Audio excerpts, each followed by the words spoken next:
probably the address of the. No. I'll show you. It was just a walk. That'd be honey. This tomorrow, right? Come on, Mark. I think he got a put back dunk, and I think he must have hung on the rim.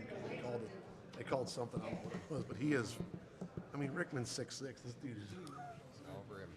9 inches a foot taller.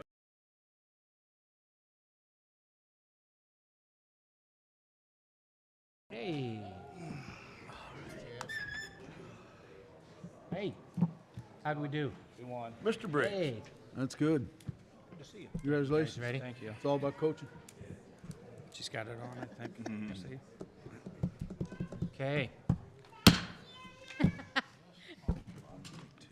I know. Regular meeting of Washington, Missouri City Council, Tuesday, February 21st, 2023, 7 p.m. Bear, Here.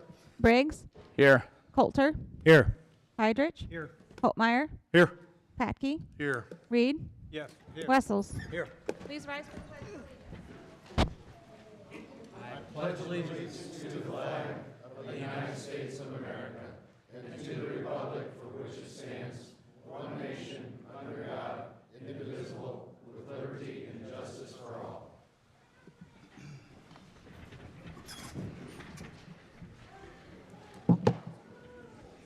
Will all the council members answer if they have or have not read the minutes of the council meeting dated February 6, 2023?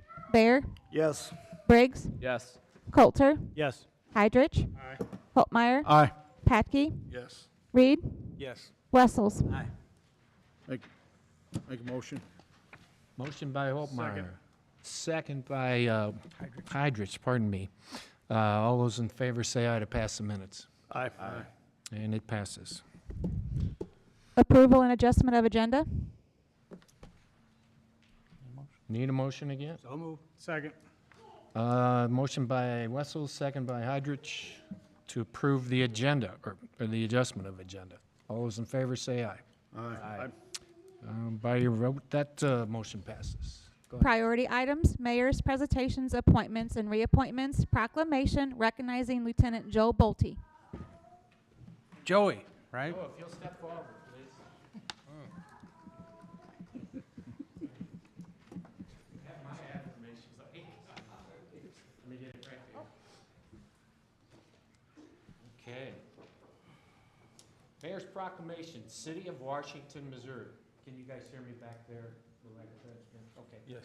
Recognizing Lieutenant Joe Bolte, first Washington Fire Department firefighter boxer at Guns and Hoses. Whereas Joe Bolte joined the Washington Volunteer Fire Department on February 27, 2019 as a member Section 1 at the Fire Department headquarters and became second lieutenant for Section 1 on August 25th, 2021. And whereas each year, first responders from the St. Louis area compete in the Guns and Hoses charity boxing and MMA tournament, all to raise money for Backstop. This dedicated group trains and works diligently to prepare for the now St. Louis infamous Wednesday before Thanksgiving tradition, under strict supervision for the safety of the participants. Since 1987, there have been approximately 700 bouts and 1,400 first responders compete in the event to help raise money for the families of St. Louis area first responders, killed in the line of duty. And whereas Lieutenant Joe Bolte competed in the Guns and Hoses event on November 23rd, 2022, as the first firefighter to represent the Washington Volunteer Fire Department. And whereas Lieutenant Joe Bolte traded jabs and uppercuts with Kirkwood police officer David Gill for 3 one-minute rounds of boxing and won his fight by the judge's decision.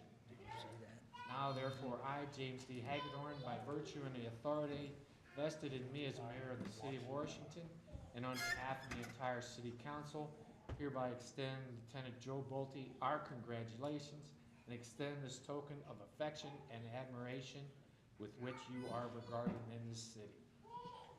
Joe.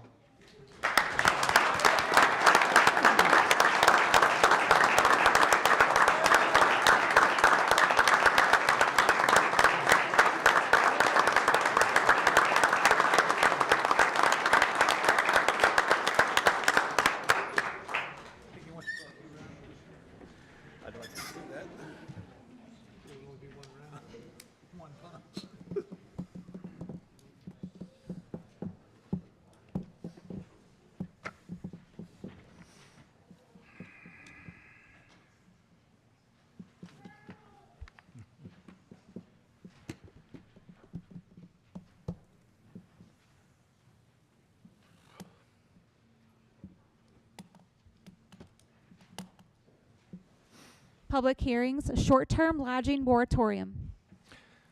Folks, before we start, I'd like to ask everyone who does speak about anything in the public hearing section to please state your name and speak into the microphone and your address. And I'd also like to add, state your point passionately but respectfully, please. Thank you. Sal, take it away. All right, thank you. So I'm going to give a quick presentation just on what led up to the proposal of the moratorium, some quick facts of our existing situation, and then what P&Z voted to do last week. I'm not going to make any recommendations on changes to the code. That's obviously what we're creating the moratorium for, so then staff can go back to P&Z and have some changes to the code. So just an overview, here are a list, or a map, a kind of a heat map of dots of all of our existing short-term lodging establishments. We have 35 that are active. We have approved over 40, but that doesn't mean, you know, someone can get one approved and then after a year decide I want to switch it to long-term lodging, and so it becomes inactive. But you can see here they are congregated around the downtown area, but that does not exclude some areas. Keep in mind, hotels are considered short-term lodging, so that's why you see a dot over the Best Western, over the Super 8, but you can see there are some outliers here for some short-term lodging that are outside of the downtown district. But wanted to show that for where they congregate naturally or for applications over time. And then you can see here, I zoomed in a little bit, how that overlays with our zoning map. The light blue is our C3 downtown district. The dark blues are C2 overlay, which is kind of our 5th Street corridor in the downtown district. And then you can see there's a majority that do kind of go right outside of that district. And then some of the ones you see here are actually in commercial districts. They are permitted in commercial. This obviously doesn't show the ones outside that are in R1A. But in the most popular area, you can kind of see where the most popular zoning is for them. So just some existing conditions on short-term lodging. So per the last census, we have 6,048 residential units in the city limits, and that's based on the 2020 census. And according to that census, we are 72% owner-occupied, which is actually just on other standards, that's a pretty good number. You know, you want to try and keep, you want to have rental options, but try and keep a high percentage of owner-occupied. And so we've been able to maintain that over a long period of time. And then per that percentage, that means you can assume we have 1,693 rental units in the city limits. And of that, 35 currently are active short-term lodging establishments. So it is a pretty small percentage currently of our rental units that are active short-term lodging. And that 35, again, is based on the most recent quarter where we had a bed tax remittance come in. So I want to mention that because we understand that there are most certainly, and until we really find a way to get them working on a contract with this Granicus company, there are most certainly some property owners or some short-term lodging establishments that are operating illegally in the city limits. As you remember, about 4 months ago, we entered into a contract with this Granicus company. They are a short-term lodging monitoring software firm that basically identifies anyone who is advertising a short-term lodging across 8+ different websites and determines, cross-references it with our data and determines if they are, one, certified with a special use permit, with a business license, and then third and most importantly, if they're paying the bed tax. The goal of that originally was just to level the playing field first and foremost. Even if you're downtown and it's legal, but you're not paying the bed tax, it's not fair to your neighbor across the street who's running a B&B and is doing it legally. And they thought we had possibly upwards of 17 that were operating throughout a given year that were not paying the bed tax. Now that seems like a high number given we only have 35. The reason it possibly could be upwards of 17 because if Fair Week, one person decides to turn their house on Airbnb for that 1 week but not do it the rest of the year, that still technically triggers that, and they should be following the rules just like anyone else, even if you're doing it for 1 week or weekend. And so we are still waiting on that. There's a lot of software that there's a lot of information they have to go through to get that. Emily Underdown, our tourism director, and I have been working with Granicus. We have sent them the properties we believe to be exempt, meaning they have already gone through it legally, or they are a hotel or an existing operation. And so by our March 5th, 14th P&Z meeting, we fully intend to have the list from them of all of our active and the ones that they are thinking are either illegal or illegal. We knew when we signed that contract with them, they told us by Q2 of 2023, that's when everybody they thought would be able to come online, so that would be in March. So I just want to point that out. It's not the worst timing for this. We don't want to have a moratorium go too long, because the whole point of finding these ones that have been operating illegally is to get them into compliance. If there is one that's been operating illegally for 2 years and the neighbors have never known, and we try to get them into conformance, but there's a long moratorium or they can no longer do it, I could see a concern. It's like they've never raised any concerns with the neighbors. No one's even knew it was here, but now you're telling me I can't do it even when I want to do it legally. So I think this is good timing. I don't want the moratorium to go on too long, but this could be good timing in the meantime to find more information next 2 months at P&Z, that we can see from a third party what our actual short-term lodging economy looks like. Some concerns that have come up most recently. We've over the past 5 years or so, as these become more popular, heard some concerns from neighbors every once in a while, but obviously that's increasingly become more of an issue with these requests that we've been hearing from the people we notice. Is really some things that I think we can in the future regulate is going to be the distance from one another. If there's a reason they should be so far apart. There's obviously an affordable home inventory. I think that is a concern that is feasible or relevant, that we are trying to encourage young professionals, first-time home buyers, to start and build their careers in Washington, start their families here.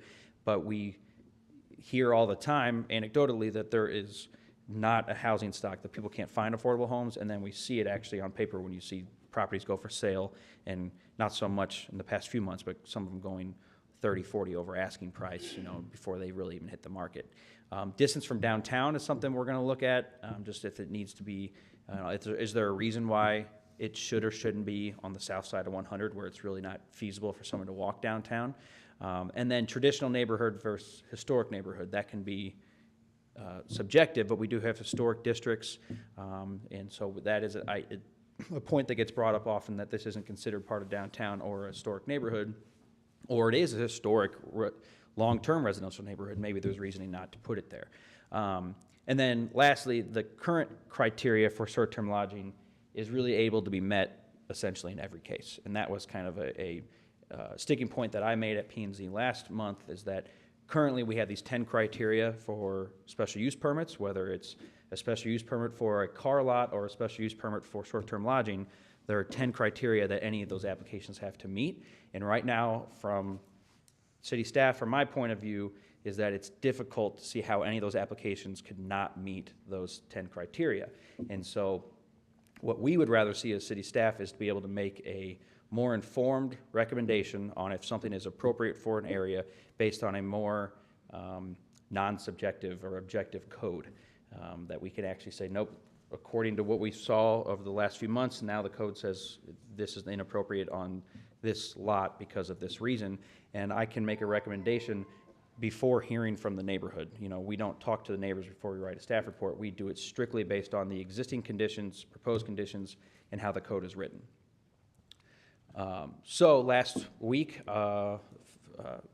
P&Z voted unanimously to recommend a 6-month moratorium. This does a couple things that it's on your agenda tonight. It allows recommendations it actually requires recommendations from P&Z to be sent to council within 3 months. So that means they have, at a minimum, their next 2 meetings to have public hearings where they can get input from the public, input from staff, input from one another, and draft up city codes. I think 2 months is more than enough. They can hear public input, then give staff direction, and then the next meeting we can bring back a draft and they can again tweak it. But even within that 3 months, that gives them room to have a special meeting if they need to tweak it a third time before being sent to council. And then public hearings to review proposals, again, will be held in March or April. That gives you all the ability to either adopt new codes come May and end the moratorium, or wait till the 6 month is up and adopt codes then. But I think it gives us a lot of wiggle room to really, it gives us a lot of time to sit down and really figure out what needs to be done. One thing I do want to point out is this moratorium is only for special use permits for short-term lodging in residential areas.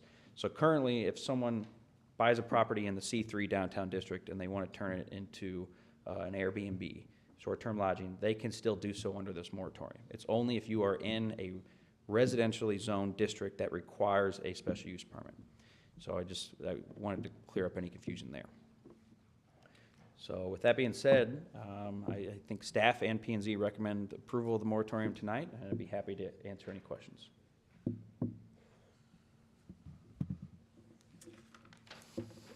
Questions?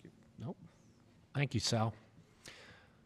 Folks, I'm going to open it up to public comments. Before we do, we're here to address the moratorium tonight, not any specific Airbnb or VRBO. Okay? Okay. Would anyone like to talk about the moratorium?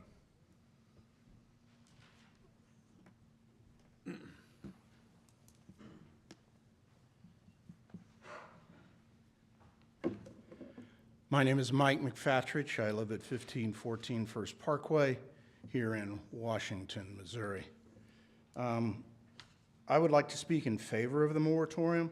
I believe a moratorium would be beneficial in allowing, as Mr. Manouchi has indicated, an assessment of the situation with regard whether there is a concentration to address the potential for concentration of Airbnbs, or excuse me, short-term rentals in the neighborhood, as well as to get an understanding of the existing inventory so that it can be assessed whether we indeed are at a tipping point with regard to over permitting of these accommodations.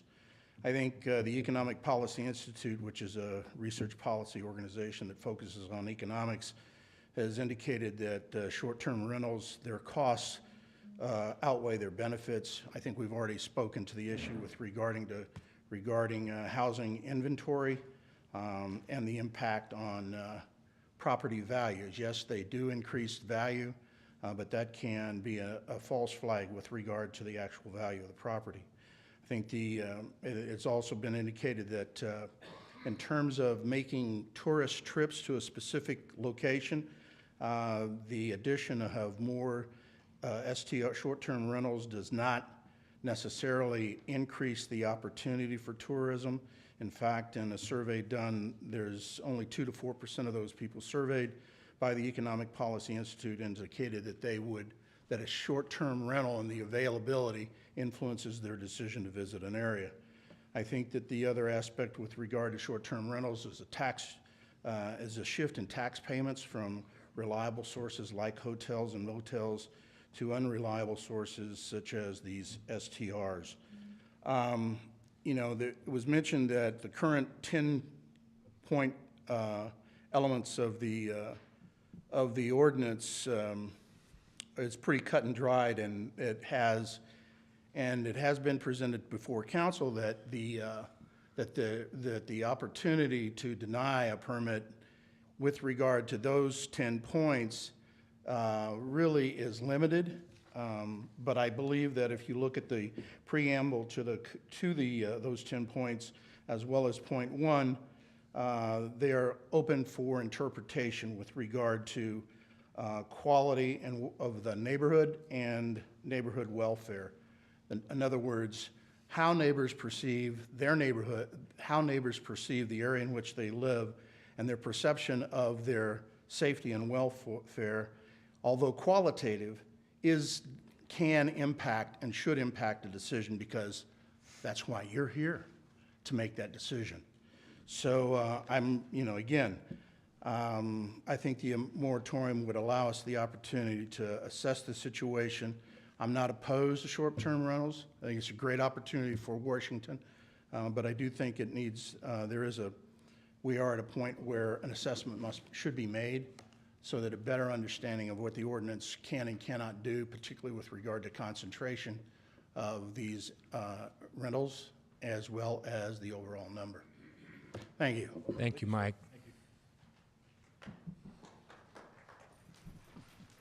Anyone else?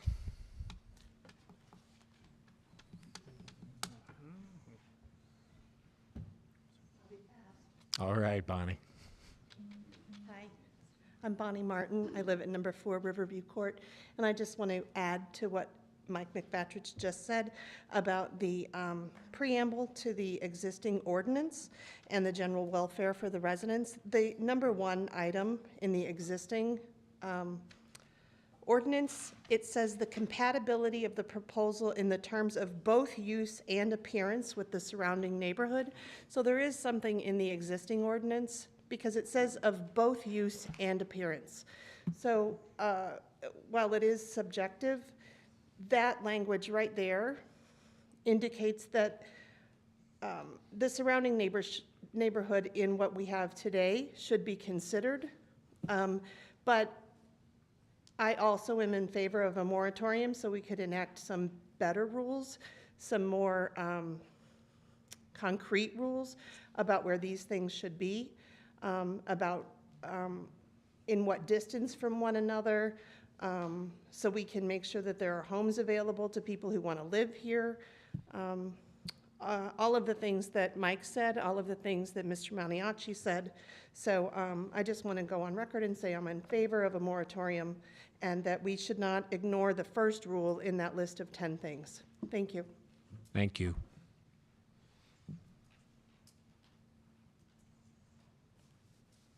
And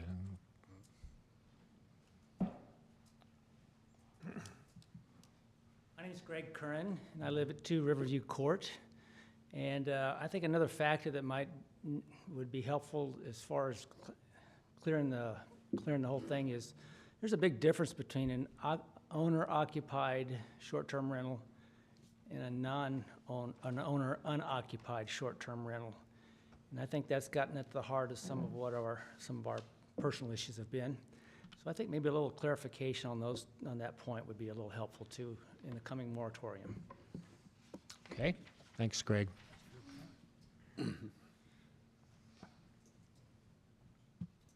Anyone else?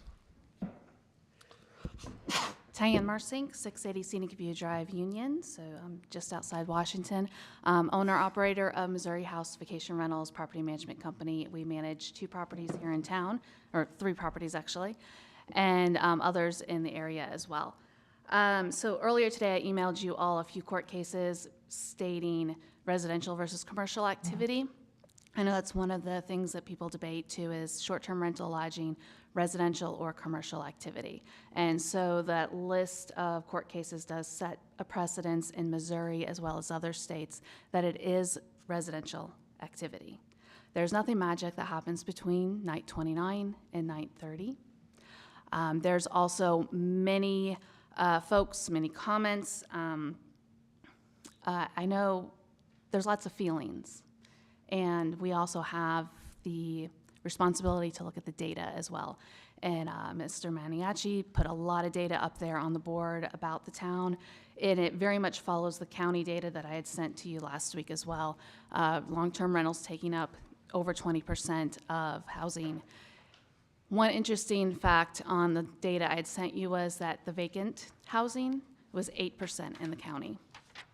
And when you also look at that, a lot of the short-term rentals here in the city of Washington were not affordable housing. They were vacant homes or historical homes that took a lot of money to bring up to the point where they could be lived in, whether it's a couple nights or a couple years. So thank you. Thank you, Tyann. Yep.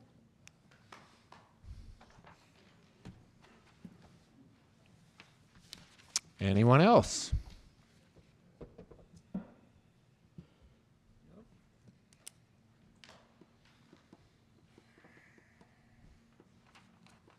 Delisa Curran, 2 Riverview Court. Hadn't planned to speak, but I had a question about these are, the short-term rentals are, I would argue, not residents, they are customers. It doesn't make one a resident to sleep in a place. It's just not the same thing. Vacant housing, 8%, I'd like to know what the price range is on those houses because I know people looking for houses in the 100 to 200,000 price range can't find one. The upper scale, because I have looked frequently myself, there are houses that sit vacant because they're not affordable for most people. So to spend a lot of money to update an Airbnb is great, and I understand the investment. But anyway, I just would like to consider that as well. Thank you.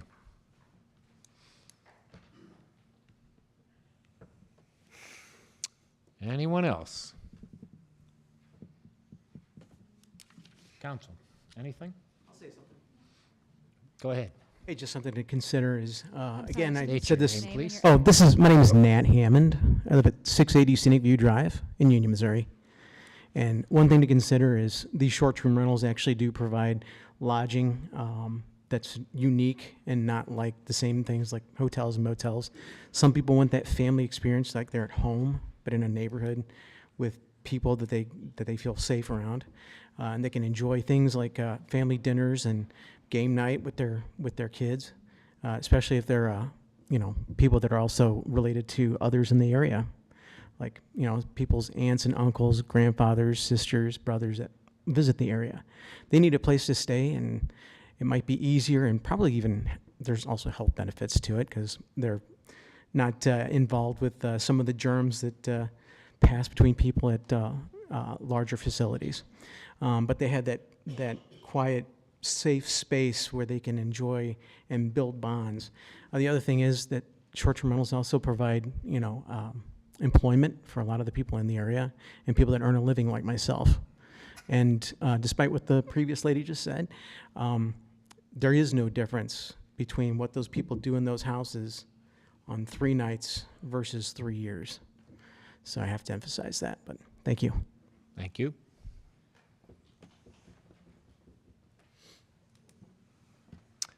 If that's it, let's move on. Go ahead, Sherry.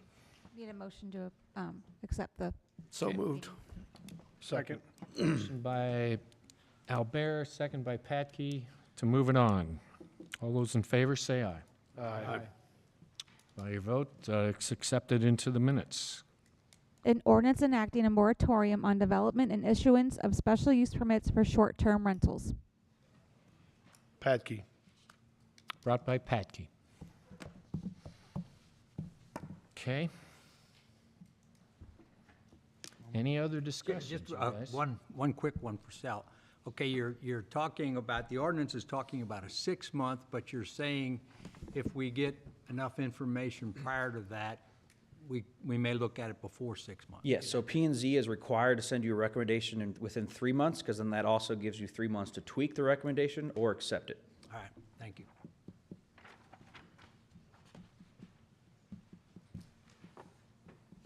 More questions? Okay, go ahead, Sherry. An ordinance enacting a moratorium on development and issuance of special use permits for short-term rentals. Briggs? Yes. Bear? Yes. Patke? Yes. Coulter? Yes. Reed? Yes. Heidrich? Aye. Holtmeyer? Aye. Wessels? Aye. Okay, by your vote, we have a moratorium on short-term rentals. Go ahead.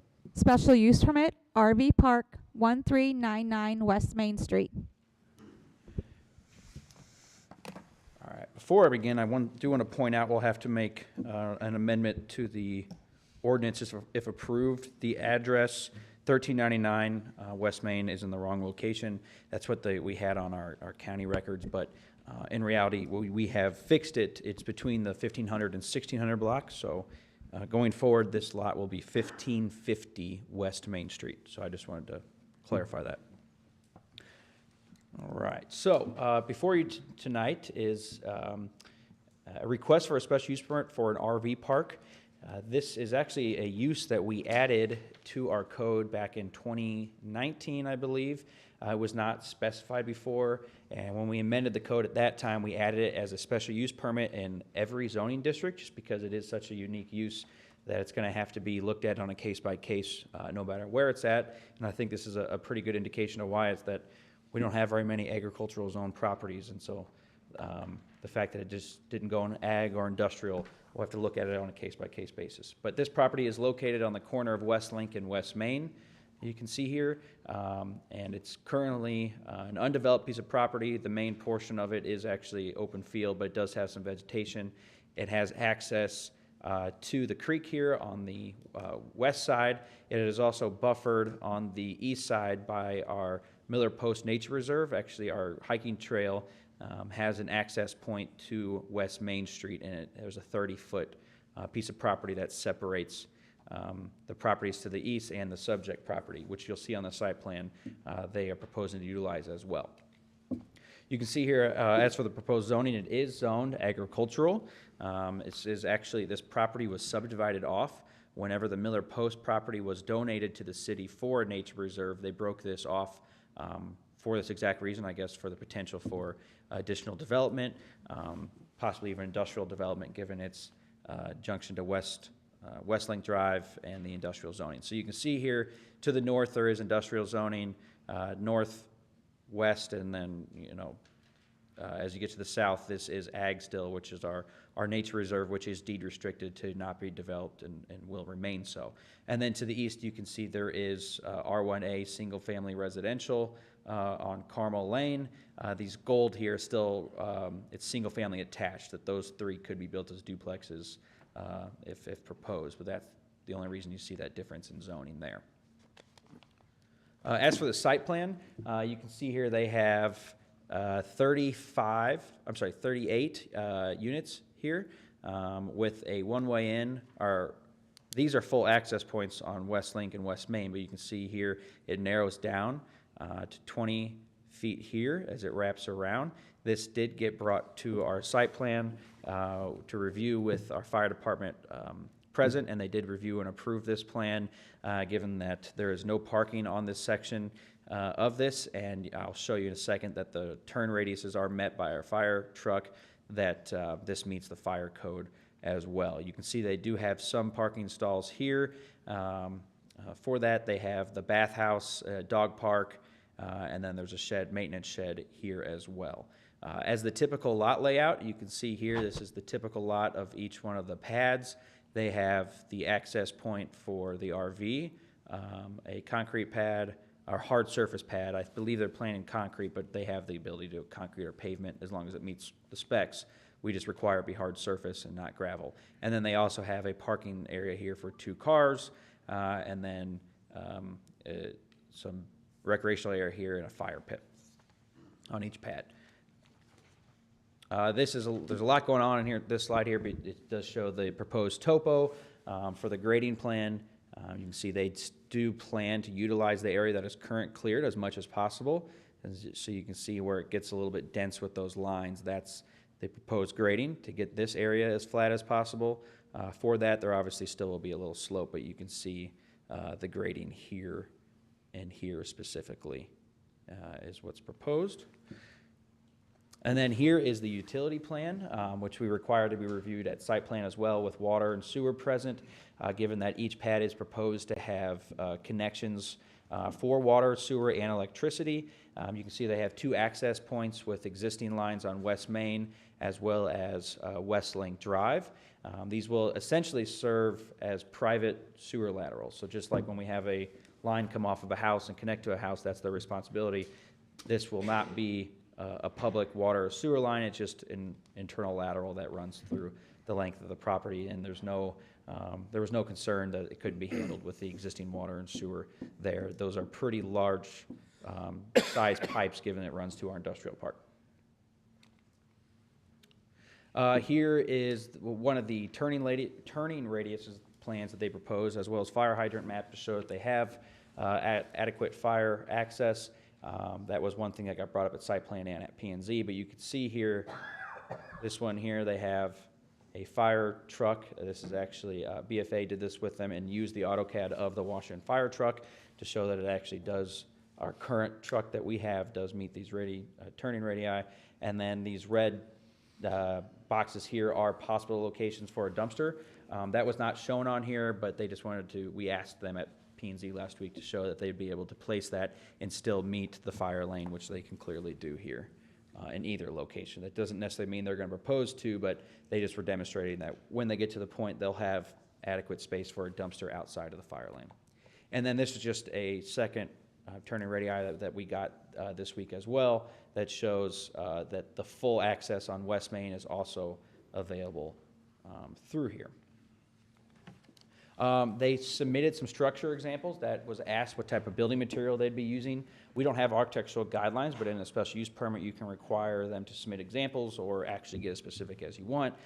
They explained verbally at the meeting what they were proposing, and then submitted this after P&Z. So you can see here what two different types for a maintenance shed and a bathhouse shower.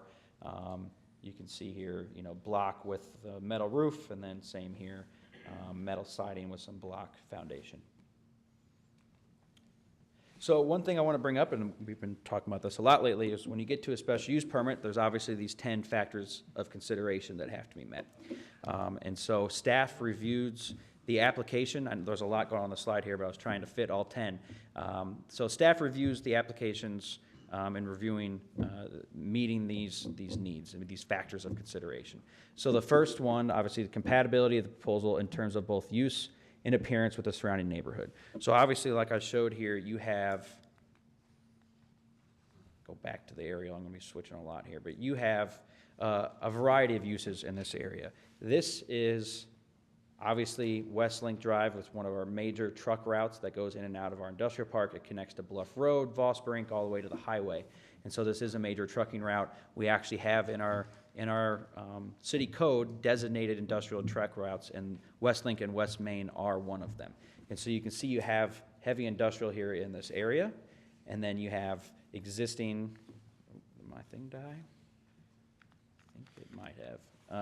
We have existing agricultural or recreational to the south that is deed restricted, that will remain that way, and you do have residential to the east. But I think you can show that there is an adequate buffer in between there, and when you talk about compatibility of use, well, you're talking about compatible with the industrial or the residential. You're going to have to pick one, and I think this actually ends up being a pretty decent transition use, kind of being a lodging type, but does have access and closer to the industrial uses via access, and then with the residential to the east, you do have a nice buffer of landscaping and everything in between. All right, I won't do this every time, I swear. So the comparative size, floor area, and mass of the proposed structure in relationship to the adjacent structures and buildings in the surrounding properties of the neighborhood. So what they're proposing with the floor and mass of proposed structure is actually quite small. Most of it is asphalt or concrete space. And when you look at the proposed structure, or the structures in the area, with them being heavy industrial that are most visible, we think that this meets that condition. The frequency and duration of various indoor and outdoor activities and special events, and the impact of these activities in the surrounding area. They had not proposed any special events specific to this. The use itself is, I guess, a special use, but there's not any different activities or events. Again, with the potential of how intensive an industrial use in this area and off Westlink can be, we think this is a compatible and reasonable proposal that's not going to detriment the surrounding properties.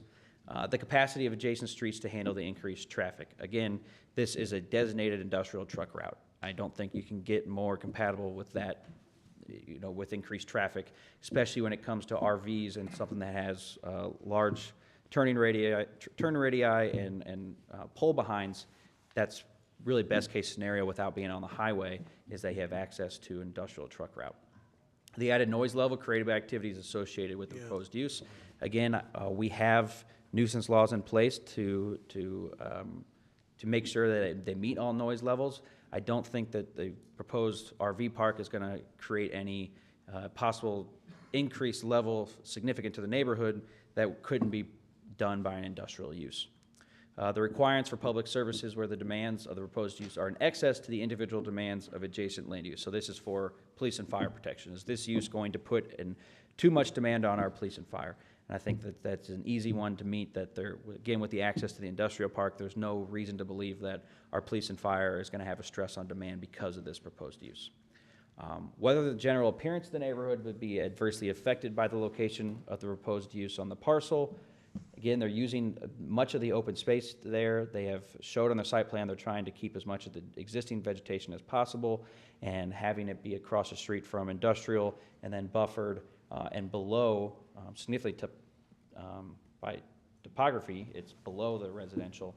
We think it meets that in the appearance as well.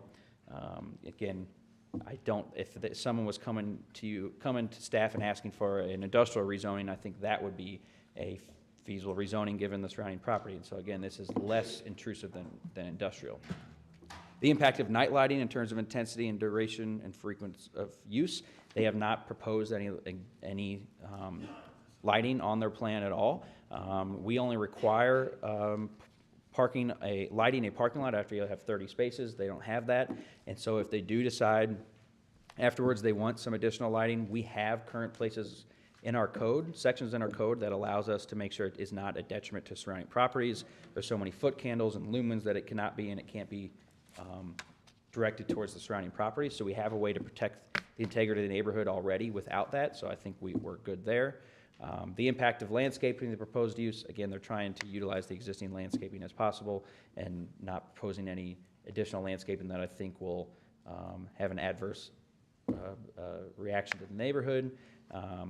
And then versus the buffers and screens, we understand that they are requesting to basically use our trail access as a buffer, but we think that's an okay request given it is deed restricted and that's how it's going to be in perpetuity. I think it's an okay request to say you have a 30-foot buffer already in place, and that's part of this case by case with a special use permit.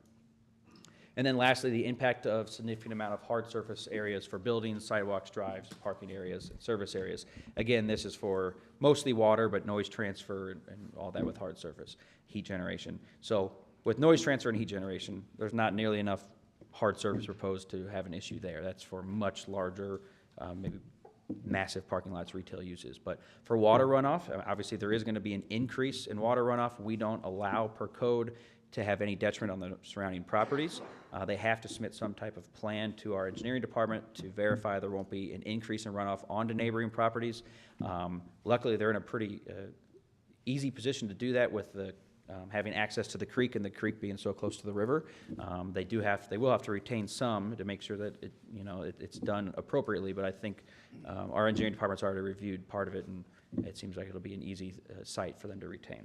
So with all that being said, at P&Z with staff's recommendation, well, I guess before I get to that, I think what part of our recommendation with this was looking at these 10 categories. Yes, we think it doesn't have, there's no proof or evidence that it's going to have a negative detriment on surrounding properties that can't be conditioned above and beyond to protect the neighbors in that case.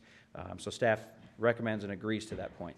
Also, looking more of a 30,000-foot level, there's been discussions on where to put an RV park and talking about the significant need for an RV park in the city limits for quite some time with the chamber and the city. As you are all aware, the chamber and the city at one point actually had discussions about doing it themselves, having it be a city-operated use, and it was difficult for us to find a use that was appropriate for it, that was city-owned or that was available for purchase, and that wouldn't have a detriment to the neighborhood.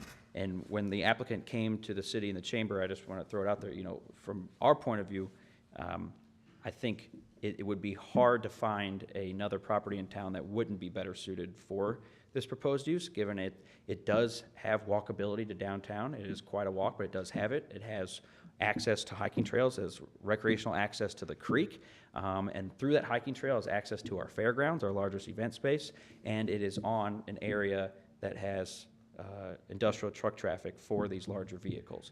And so I think from that point of view, I think it's a pretty good case made for why this is a good location for this use, especially when looking at comparable available properties in the city limits. And then so last week at Planning and Zoning, there was a unanimous vote of approval to recommend the issuance of the special use permit. They did have the following conditions to be added. They requested no more than 30 days per stay, that quiet hours were from 10 p.m. to 6 a.m. Sunday through Monday, so 7 days a week, and then the pavement thickness, stormwater, and lighting standards must all meet city code and pass by the building department. I will say that one's a little redundant. We require every department to do that, every development to do that anyway, but it was brought up. There was questions about the dumpster location, if the pavement thickness was going to meet fire truck standards. We just wanted to add that condition in there so it's made clear that they will have to meet those conditions just like everybody else. And so I'm happy to answer any questions. The one thing I will add, the no more than 30 days, that did come up as a discussion. It was asked when the city and the chamber were requesting, or were studying to do this as their own development, what the proposal was at that time, and it was 15 days. 10. Oh, 10. I'm sorry, it was 10 10 days days. with a certain days in between that you I could think come back. the idea behind the 10 days was that would cover 2 weekends. If somebody was here for the fair event, they could be here during the parade and all the way through the fair. The concern is that you don't have it become, there's I think a thin line between an RV park and a mobile home park, and so you have to, once it's over a certain amount of days, at what point are they just paying rent to stay there? And so, one thing we made clear was that, and I know we talked to the applicant about this, it's an RV park, not RV storage. So it can't be someone who pays you to keep your RV there while they live here in town, because they don't have a place to put it. 2 different uses in our code, RV park versus RV storage, so. And if I can add one thing, Sal, there Yep. was only other thing mentioned, that was about the amount of trees that were gonna be taken down, and that's when we addressed that situation and said if they wanted to, they could take down every single tree that they want on that lot. There's, they could do whatever if they own it, so. Yeah, and it's ag, so it could be logging today without, Sal, did they figure out, the other thing they were talking about was a hydrant? Did they figure out Yeah, so we have sent them the hydrant, the engineer, our hydrant spacing requirement, and they have to meet that before they get building department. Yeah. Also, Sal, I'd like to, going by the state parks, since they've been in the business longer, theirs is 15 days. Yeah, I knew I heard that. And once you leave, it's got to be 10 days before you return. So that'll keep people from living there, basically. And then, different things, if we could add that to it, that'd be. Yeah, so the point tonight is obviously to hear from the public, or the applicant first, and then the public. But then, these conditions are what is written currently. Obviously, you can change that on the fly, and we can type that up tomorrow. So, What do they propose on their cuts and their fills on the landscaping there? Yeah, they said they're gonna go with retaining walls or big blocks, or did they say what they're thinking on the cuts and the fills? I will have to let the applicant and/or their engineer answer that. They are both here tonight. And Is there I anything guess, else it's, for me? is there somebody going to be on duty all the time, or that's a question that At P&Z, they said that they would have normal office hours with someone on duty, Monday through Friday, 8 to 5. And then what they would have is, I guess how they do it in state parks or other, I can't say state parks, other RV parks, where you book online, you get a code to get access if you come in and check in after those times. So then they would police their own self, and we wouldn't have our police out there? Yeah, yeah. That's have to And be. if that includes a gate, then they have to have a lockbox per our fire code, that if the fire or police can get into it if needed. Okay. Knockbox, lockbox. Knockbox, thank you. Knockbox. So they're not gonna have anybody on site 24 hours? No.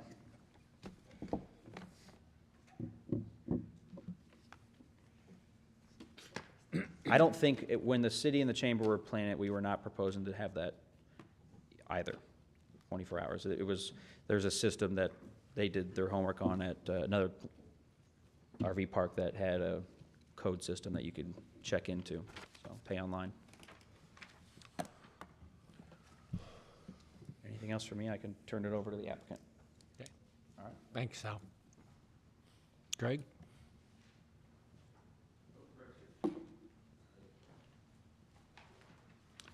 Evening, Mayor, gentlemen of the council.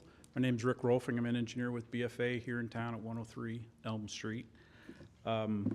Greg and Brittany Gross came by the office a 3 months ago, asked us to look at this piece of property, see what a layout of an RV park could be. They had some requirements or requests of varying size lots, a check-in point, a maintenance shop, and a bathhouse, other things on the site. So we came up with this plan with a couple back and forths. Mr. and Mrs. Gross are here tonight too, if there's any questions for them. Sal, appreciate your very thorough introduction of this proposed item.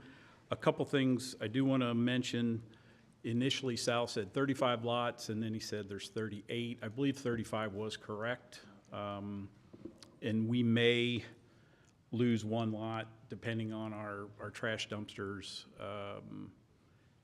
For the convenience of where that might be, it might be lot 31 there in the corner.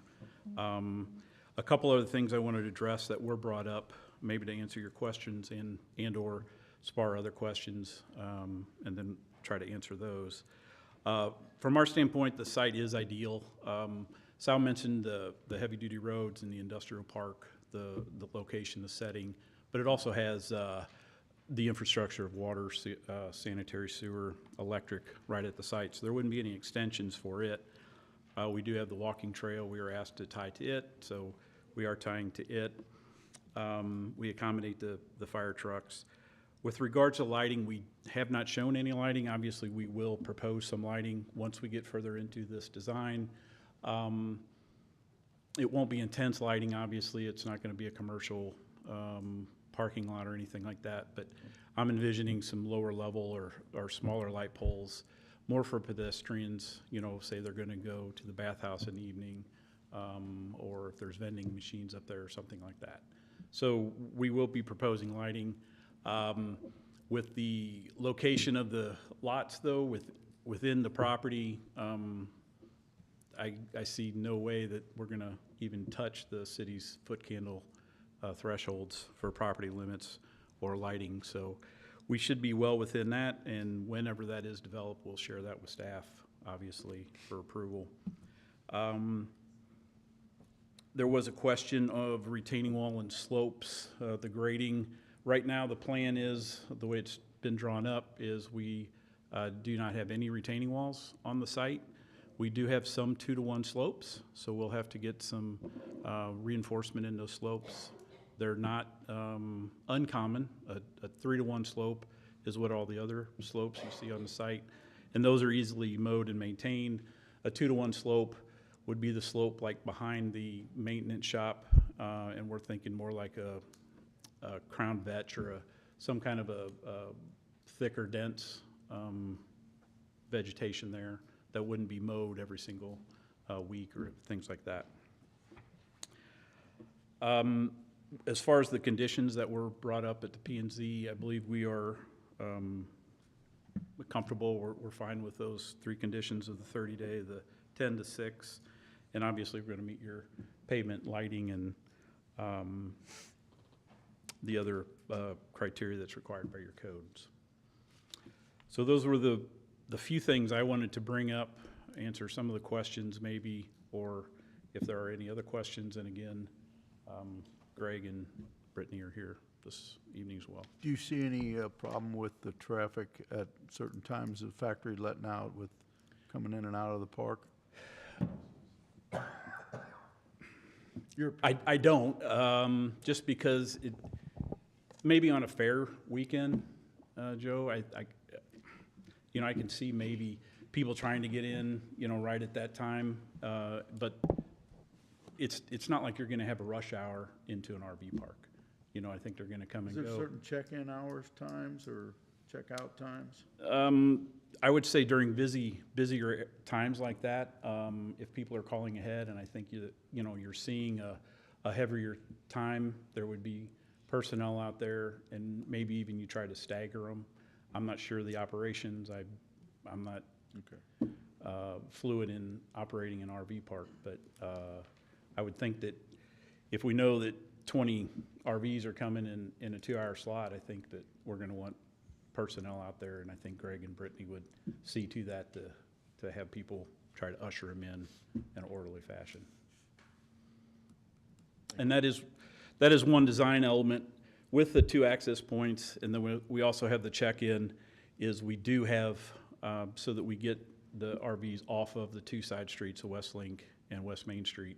There is ample space right around the initial entrances where you can pull in and pull over to let other RVs by.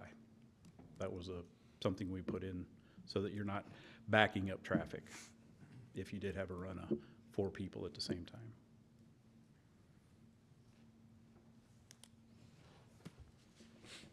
Other questions? Okay. Over there. Okay.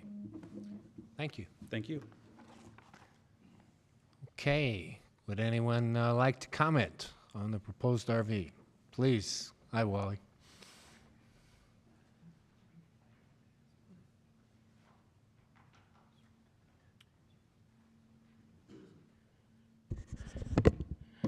I'm Wally Hellebush with Hellebush Tool and Die.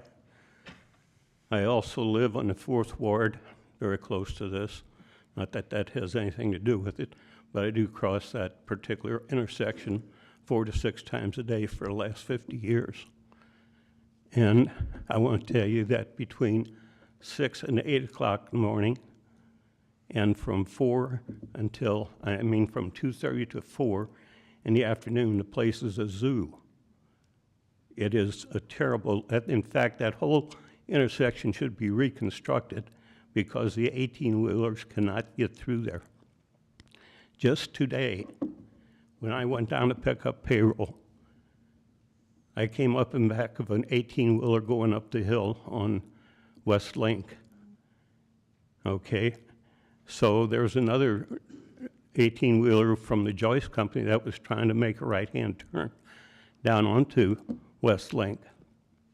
So he was waiting. There was 2 cars waiting on the right-hand side going west on Main Street, and they waited for the first tractor trailer in front of me to get out of the way.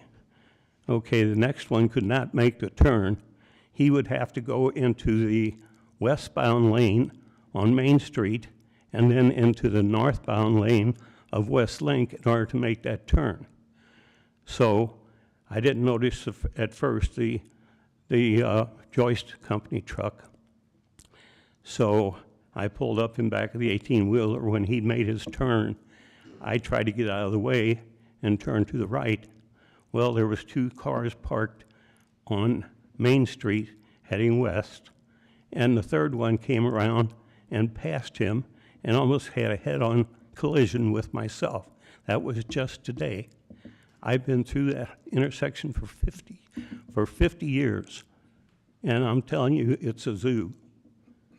My main concern about this is safety. If you've got kids running around there, they're going to be in trouble. They get out on that street.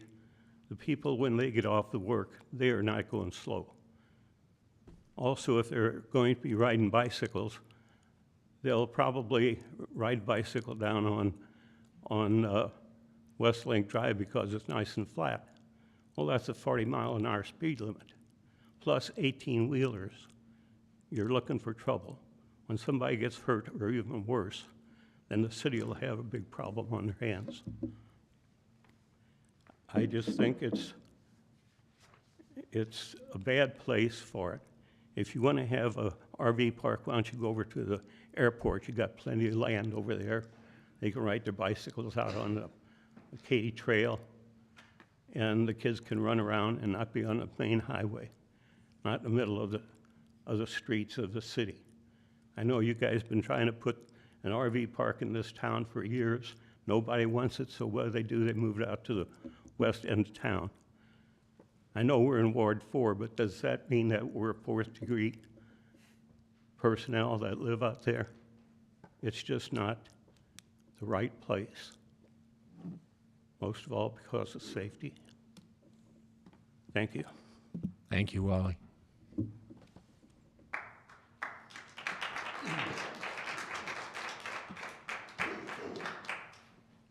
Would anyone else like to comment?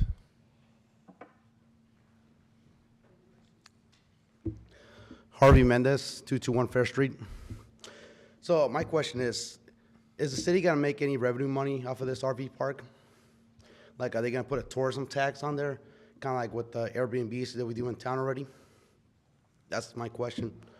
Or are we just gonna let people stay there for free, and the city's not gonna make any money? So I just, question want to throw out there. If anybody has an answer for me right now or no. I would say, I've asked Mark the question if they're subject to the bed tax. He's indicated that he doesn't think so. Not currently, Not currently. However, the question could be is, could the city amend the code to allow that tax to be implemented on that? So, Yes, that's just my question. Since we're doing it with short-term rentals, I don't know why we can't do it with the RV park, the city can revenue off of that, Again, that's just my concern, are we just gonna allow it for free, or are we gonna take advantage of, using it as a revenue for the city, just like the marijuana tax we're trying to do, in the next month? So, thank you. Thanks, Harvey.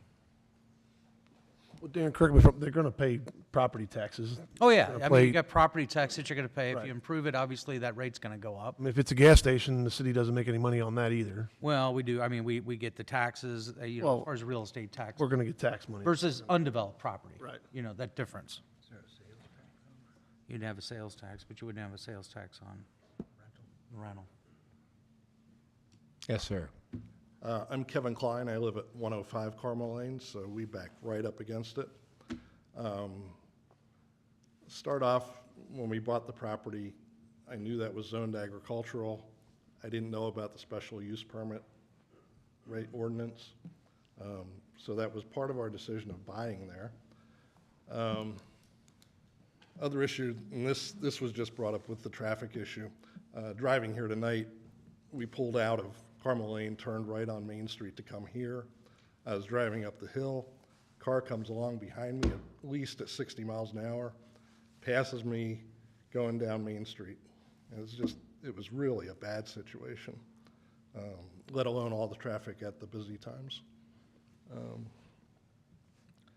Other question concerning it was with the utilities, and this is based on the map that we got, the conceptual plan that we got. It shows utility poles going along the trail into the reserve.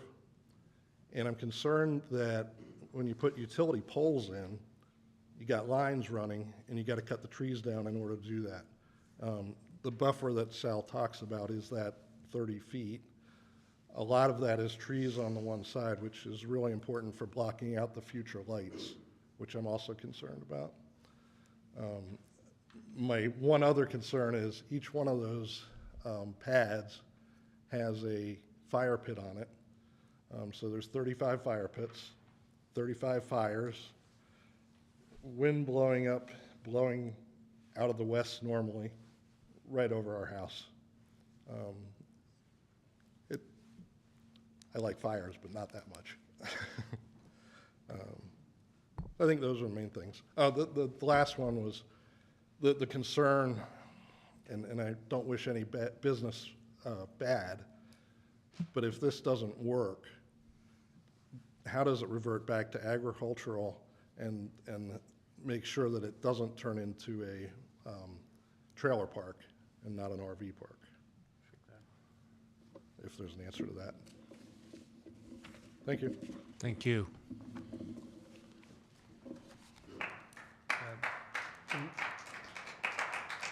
Sal, could you answer that question? Yeah, so as far as it reverting back, it still remains agricultural zoning. It's just a special use is an additional use on top. And so if for some reason that the business goes under, there's still property maintenance codes. It can't become a trailer park, a mobile home park. That is a different use. They'd have to get a different permit and another public hearing and everything. So if the RV park goes away, it's still agricultural. And where do we see the poles? I believe they're all underground. I think they can answer that. But yeah, all the utilities are underground, so there won't be any utilities that go. This line, it may have been, this line shows proposed access. It's not like, but there's a trail that connects. There you go, right to- there it says new yeah. UP, which I think is underground power, if I'm not mistaken. Yes, So. yep. Misinterpreted as utility pole. Oh. Got it. Understood. It's an acronym, so yeah. But yeah, it's all underground, so. Other questions for Sal while he's up there, you guys? Okay, thank you. Any other comments? Anyone else? Greg? How you guys doing? I'm Greg. I just wanted to see if you guys got any questions for me while we're here. Greg, if there seemed to be some discussion about the number of days, and I know you said at P and Z that you were thinking 30 anyway. Yeah. If for some reason that is asked to be lowered, would you have any issues with it going down? Well, I mean, just like everybody else, I mean, it's just like, if the 30 days is, you know, if people want to come in and spend a little bit more time with somebody in their families or tourism, they want to spend a little bit more time than just 2 weeks, you know. If, for instance, I mean, I had a weird phone call today. I had a person call me and said, I seen you in the paper. And it was a lady say, hey, can you do 90 days? I go, no way. I go, 30 days is it. And she's like, well, I do, she goes, I go from hospital to hospital. She goes, well, for her job, it's like 3 months, or for 90 days. And I was like, well, we don't do that. It'd only be 30 days. And she was just like, I was just seeing. I was like, well, no, it's going to be max 30 days. Would you have a problem with 15? Because that's what the state parks do. Well, that's a state park. I mean, we're not. It's no different. I mean, There's no different.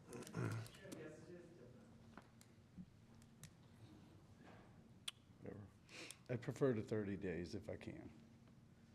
So how long does somebody have to leave in order to come back? I'd say at least 48 hours. So you gotta find somewhere for at least 2 days.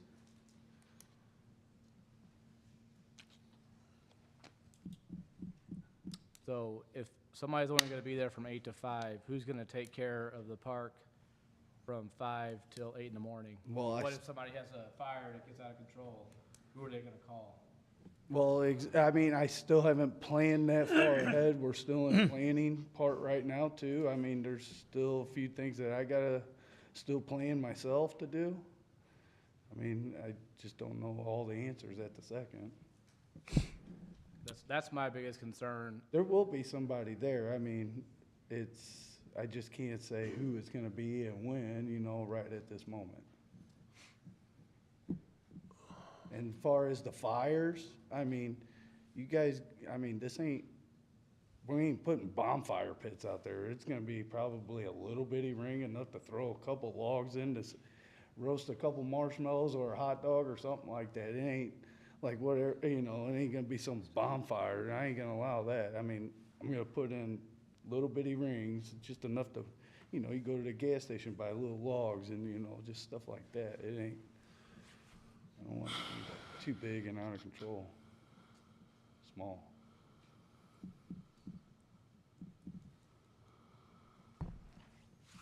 No more questions? Thank you, Greg. Thank you. This is Rick again with BFA. Just one other comment to your question. On the fires, each of the lots will have a water hydrant on them too.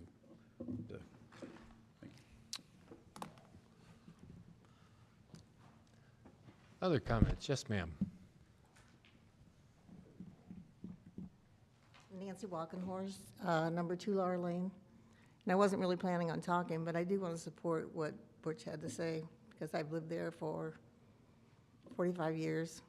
And it's although it's close to downtown, I don't recommend walking downtown or riding bikes downtown on West Main, because in the morning, at noon, and starting at 3 o'clock, there's lots of traffic, lots. And there's no sidewalks. Chad knows that, he grew up there. 18-wheelers have big trucks. I mean, it's not really conducive for saying, let's walk downtown. That's all I really wanted to say. Thank you. No one else? Okay. Just real quickly, Chief, I guess from hearing a few things, I guess maybe we need a little added patrol on West Main and Westlink. I guess you're hearing the same thing. Sure. Regardless of what happens here, if we're having people traveling, as said, 40, 60 miles an hour in Westlink, then that needs to be an issue anyway. As far as the trucks coming and going, welcome to the terrible world of being a truck driver, because it stinks everywhere you go. You can't turn in Bluff Road or out of, or the people who want to put roundabouts in to hinder that are enemies every day. But it is an issue. There's no doubt about that. Trucks coming in and out. But I guess even if it doesn't happen, added patrol if we have that many people running that fast on the Westlink for sure. Can do it. Thanks. Okay. Hi, my name is Cassie Humbert. I live at 103 3 Carmel Lane. And I would just like to ask, where do you live? Would you want this behind your house? Would you want it behind your house? That's all I got to say. Okay, thank you.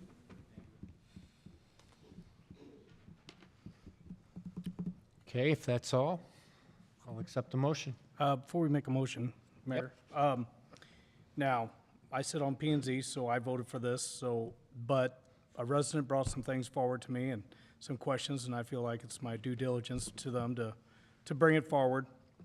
So I got a few questions. The resident even took some pictures of some local nearby RV parks, showing some examples of how they can turn bad, and I think Greg will police it. I know his dad and his family, and they're very particular, so I don't think we'll have this problem, but they wanted me to bring this forward. They had some questions here. Again, the 30-day, we're talking about the 30-day. How do we police this? You know, how do we police the 30-day? How do we know that they're just 30 days? Number two, can we make them get a 30-day sticker like the old school city stickers from City Hall or the police department, since there's somebody there 24 hours, and, you know, say the month of March is orange or what have you. So boom, they got an orange sticker on there. If the police department drives through there and just checks things out, they know, well, March is orange. Yep, everybody's good here. You know, that's one of their questions. Can we do that? So it doesn't make a residence out of this. So we don't have, I'll show you some pictures. I can start passing these pictures around. This first set of pictures is local RV park by the flea market. Now, I believe it doesn't compare apples to apples here. I think they let people just stay there as long as they want. And then the second one is Pin Oak RV Resort, and they sent me pictures, so if we can keep those separate. But, and then here's just some information about both places as well, if anybody wants to see it. Again, I'm just bringing this forward as they wanted me to. The reason, another thing about the sticker is, they don't want to make residents, they don't want to make it, these people to make it a residence of this, or hook up and drive down the street and maybe go to the old Sporland and turn around and drive right back in and go, yep, well, we're going to pay for another month here. Those are just some things they brought up. He wanted me to, like you say, he wanted me to show these things, and he wanted me to, about trash, and there's some trash and stuff in these pictures, and extended stay.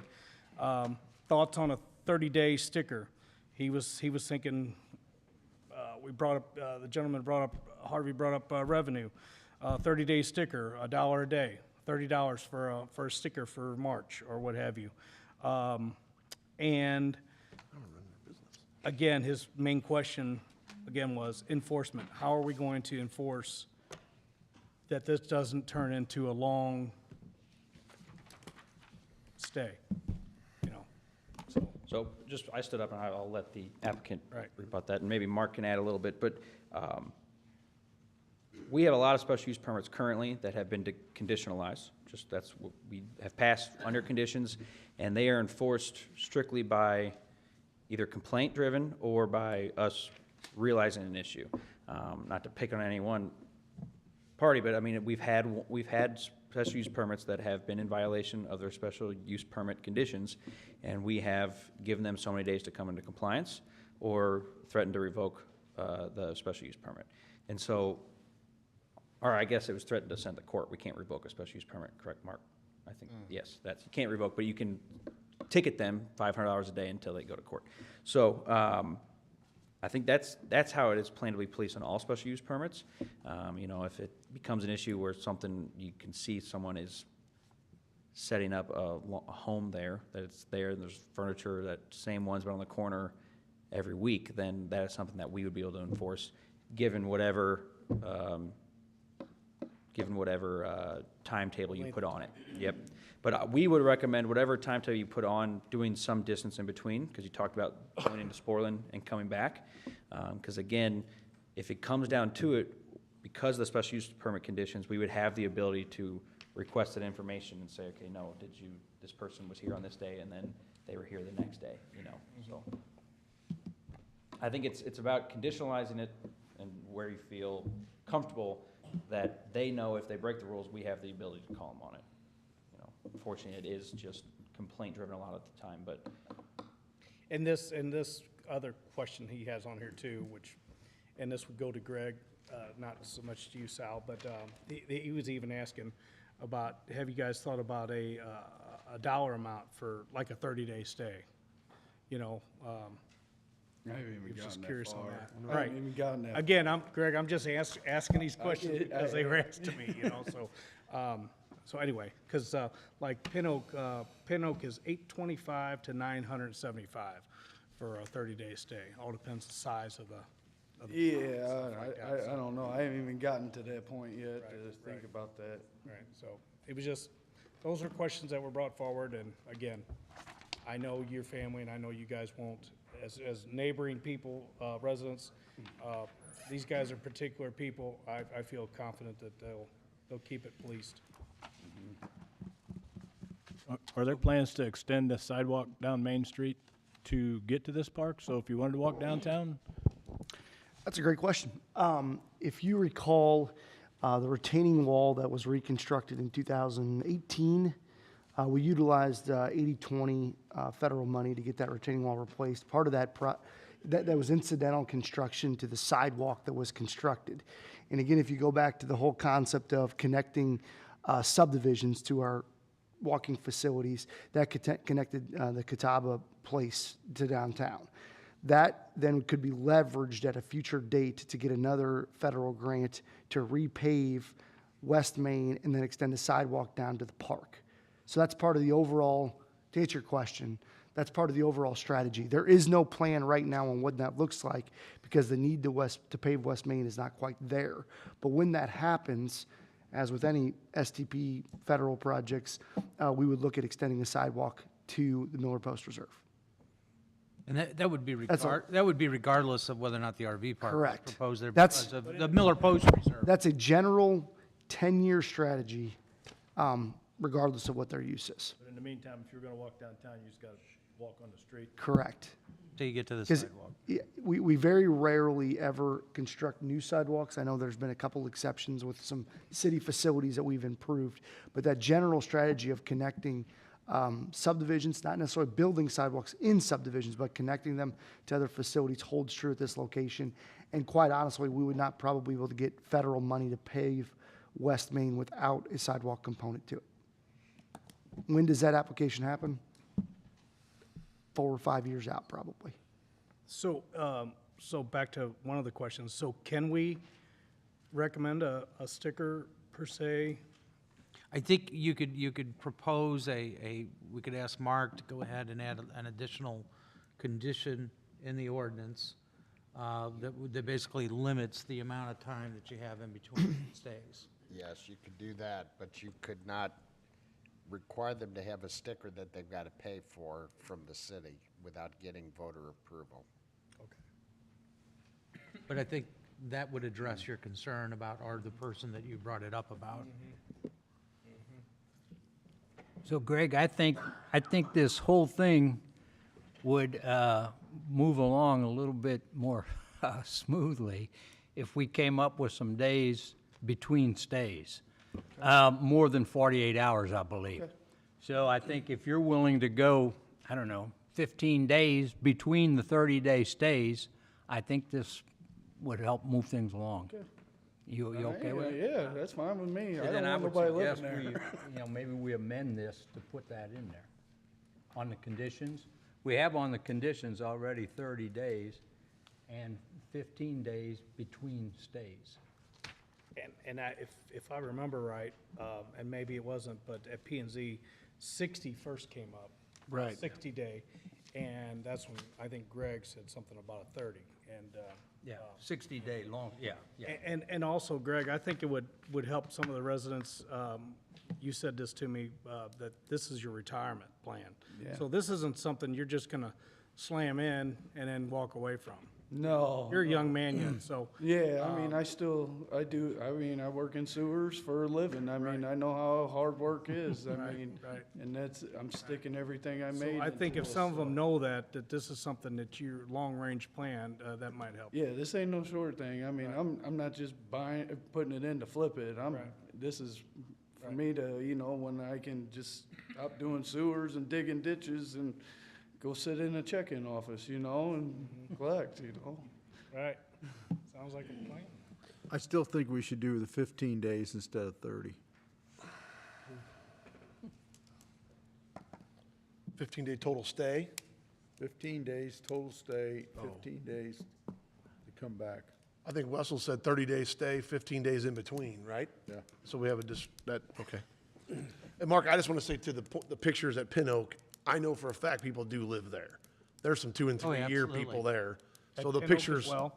I'm sorry? Pin Oak as well? Pin Oak is what I'm saying. Yeah, I know that for sure. People I have. couldn't see anything with the information you sent me that of a time frame. Right. I that- think that's what we don't want in the 30 days. Right, and because the other one that's by the flea market, you can see that people are there, definitely there to stay. They even have little outbuildings for stuff. So, yeah, they're there for a while, and that's definitely what we don't want. Either way, I think we need an RV park, and if we can cut down on days, I'd be happier. Well, again, Joe, I don't want to disagree with you. You're entitled to your opinion there. I think the days in between is just as important as those. If they have to leave town and come back in 2 weeks in order to stay again, that makes a big difference. Then where people are coming and going instead of living, that's important to me, no doubt. And I don't want to disagree with you either, Joe, and I'm not trying to, but I know it happens a lot of times up here. But I myself agree we should do a 30-day, and instead of 15, maybe a 10-day span in between even. But whatever we come up with, we come up with. Well, you haven't even, I don't think you've accepted the hearing into the minutes, so. Okay, all right. We gotta get that first, and then you can start dealing with the conditions. Let's make a deal. Again, do I have a motion? A motion. Second. Motion by Holtmeyer, second by Hydrich to accept it into the minutes. Further discussion before we vote? All those in favor, say aye. Aye. By your vote, the motion passes. Go ahead, Sherry. An ordinance granting a special use permit for 1550 West Main Street to operate an RV park in the city of Washington, Franklin County, Missouri. Now, if somebody wants to make some amendments to what's in here, now's your chance. Yes, I would move to amend it.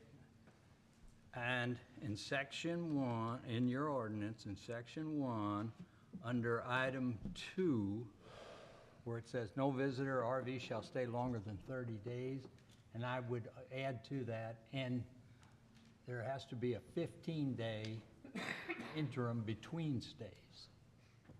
That makes sense. And you just made that a motion. Yes. Okay. I'll You second need, that. you need it, you got a second? He just did. Joe just, Holtmeyer seconded it. This was also introduced by Holtmeyer. Okay. Now you need to vote on that amendment To, and then vote on the ordinance. Do I need to do a roll call, or we just? Yes. Vote on the amendment. You're just voting on the amendment right now. Briggs? Yes. Bear? Yes. Patke? Yes. Coulter? Yes. Reed? Yes. Hydrich? Nay. Holtmeyer? Yes. Wessels? Aye. by your vote, the motion passes to make it 30 days and 15 days away. Okay? Now you gotta do the second. 15 days in between stays. Yes. Now Yes. you gotta do the second reading of the ordinance. Any more discussion? No more discussion? Do it, Sherry, please. An ordinance granting a special use permit for 1550 West Main Street to operate an RV park in the city of Washington, Franklin County, Missouri. Briggs? No. Bear? Yes. Patke, Yes. Coulter, No. Reed, Yes. Heidrich, Aye. Holtmeyer, Aye. Wessels. Aye. By your vote, Ordinance is the ordinance is passed and you got a special use permit. Okay. All right. Citizens' comments. anything on the agenda? It's not on the agenda. Anything that's not on the agenda.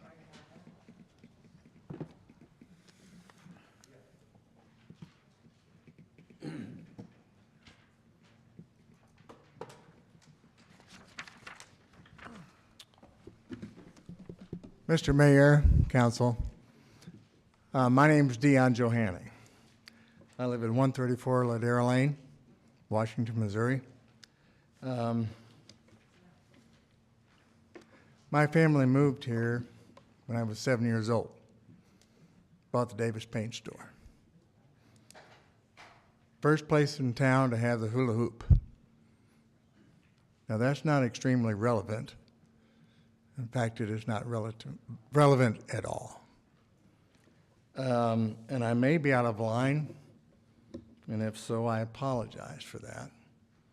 Because, Mr. Mayor, you said, let's not speak to particular addresses as it relates to the moratorium. But I'm speaking to this ordinance coming up under number 7, D. 612 Riverview Place. And I've watched those meetings, and I've seen a great deal of things that are irrelevant to whether or not that application should have been approved. For everything that I've watched and seen and heard, the applicant was wanting to operate legally, and I've heard about a number tonight that are not apparently operating legally, but she wanted to operate legally. And do I have a skin in the game? I'll be clear and honest here, yes. That's my stepdaughter, okay? And I've heard things about how much money about occupants spending in the community. My goodness, she's poured $70,000 into this community just renovating the place. Not counting the beer she bought for me to help me paint the damn thing. She was raised here. And I live here.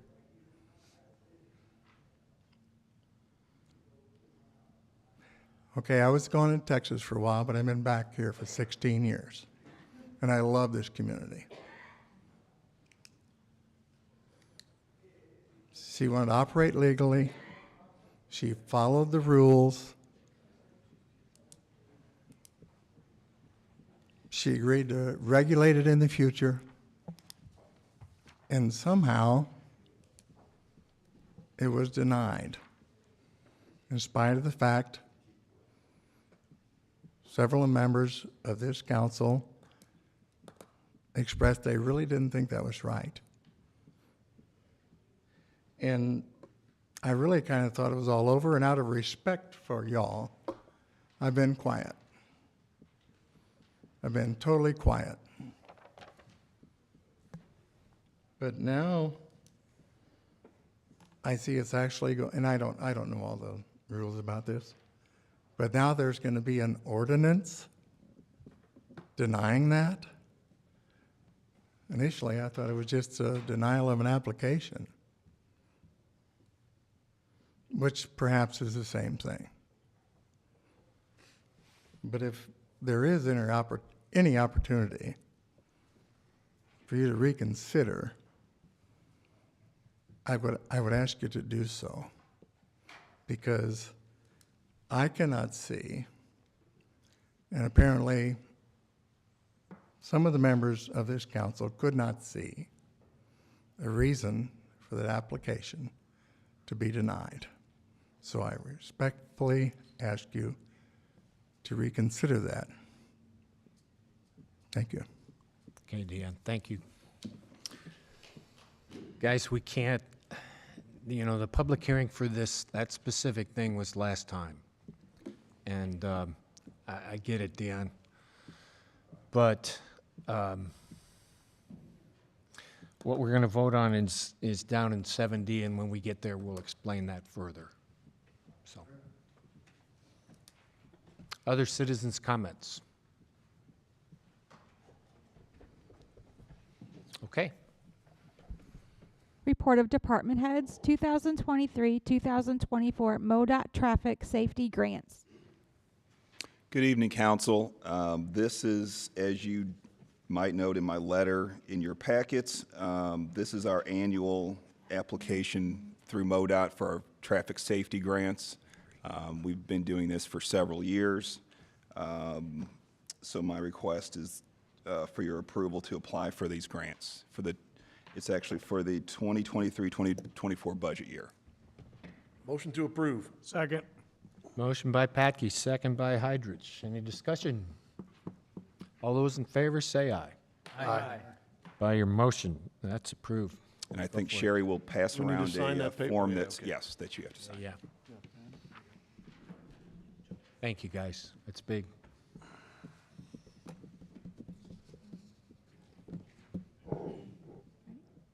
Ordinances and resolutions. An ordinance authorizing and directing the execution of a landlord consent to sublease by and between the City of Washington, Missouri and Missouri Meerschaum Company. Hydrich. Introduced by Hydrich. Council, this is by ordinance with your lease that you have with Meerschaum Company for the property across the river adjacent to our airport. Any sublease of that property has to be approved by you. That's within the lease. That is exactly what they are asking you to do to Tim Hellebush to sublease those 72 acres. I believe that's for a 2-year time frame. 1 year. 1 year, sorry, apologize, 1 year. So if they wish to come back to you again after that, they'll have to come back with an ordinance, but I think it's mainly to rotate the crops, and that's what they want to do. Their main reasoning is I think they use organic seed, so they don't have, it's not GMO stuff, so they can't spray it with standard weed control, so we'd like to rotate in some soybeans in so he can take care of that. That's what was told to us.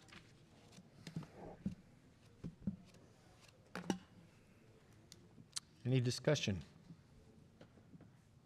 Okay, go ahead, Sherry. An ordinance authorizing and directing the execution of a landlord consent to sublease by and between the City of Washington, Missouri and Missouri Meerschaum Company. Briggs? Yes. Bear? Yes. Patke? Yes. Coulter? Yes. Reed? Yes. Hydrich? Aye. Holtmeyer? Aye. Wessels? By your vote, ordinance 7A passes. Next, please. An ordinance repealing sections 210.1800 and 210.1830 of the Code of the City of Washington, Missouri relating to possession of marijuana and possession of drug paraphernalia. Holtmeyer. Introduced by Holtmeyer.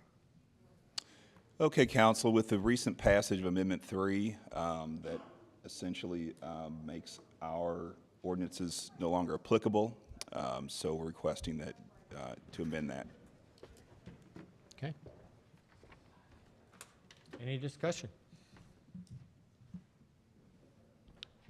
Okay, go ahead, Sherry.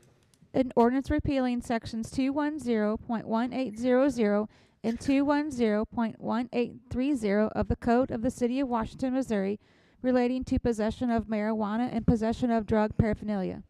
Briggs? Yes. Bear? Yes. Patke? Yes. Coulter? Yes. Reed?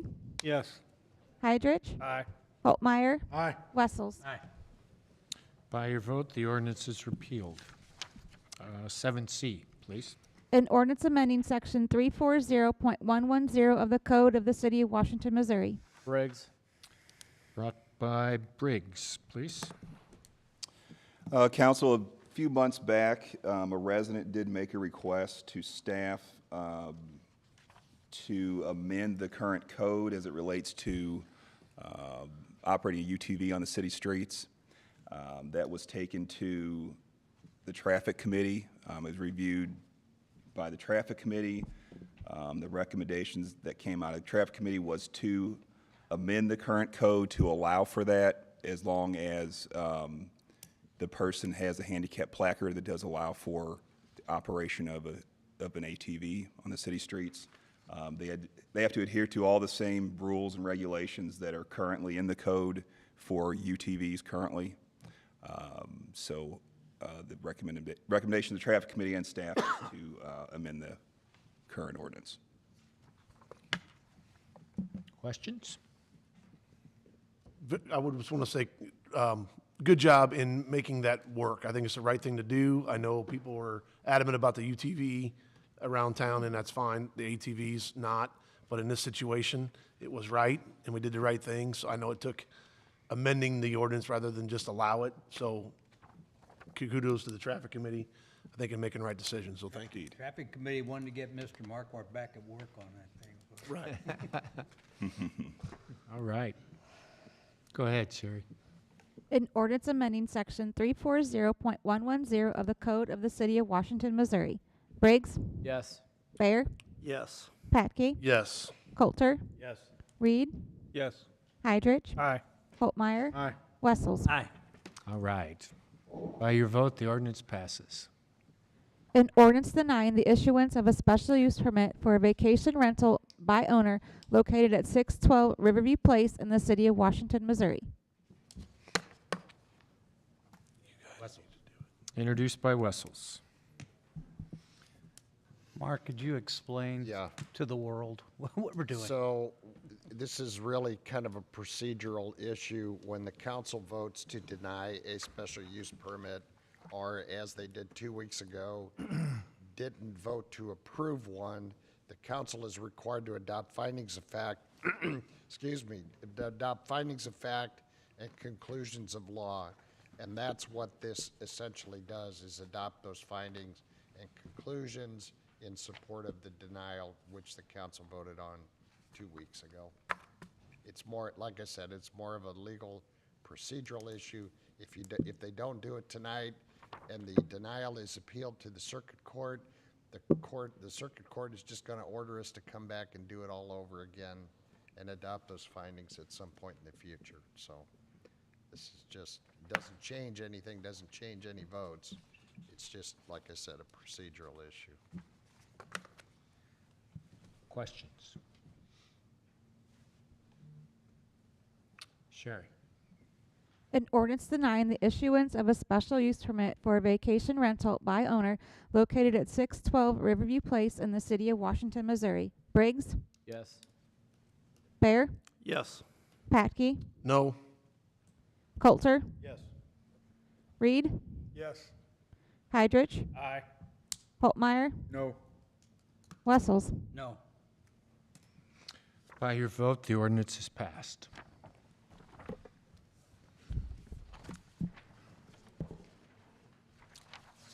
Commission, committee, and board reports. Preliminary plat approval, 2238 English Crest Drive. Yep, that one, there you go. All right, tonight on your agenda is the request for a preliminary plat for the extension of English Crest Drive, as well as the creation of 2 more lots along English Crest Drive. I'm sure, as everyone is aware, currently English Crest, that was one of the earlier phases of Stonecrest. It stopped just short of the Clay Camp Farm, which has now been sold to a new developer. And then the applicant is currently one of the property owners, Mr. Comley, who owns the house adjacent to this property. And so he's asked to extend that and then create 2 additional lots. So you can see here it's zone R1A, single-family residential, which allows for 10,000 square foot lot minimums.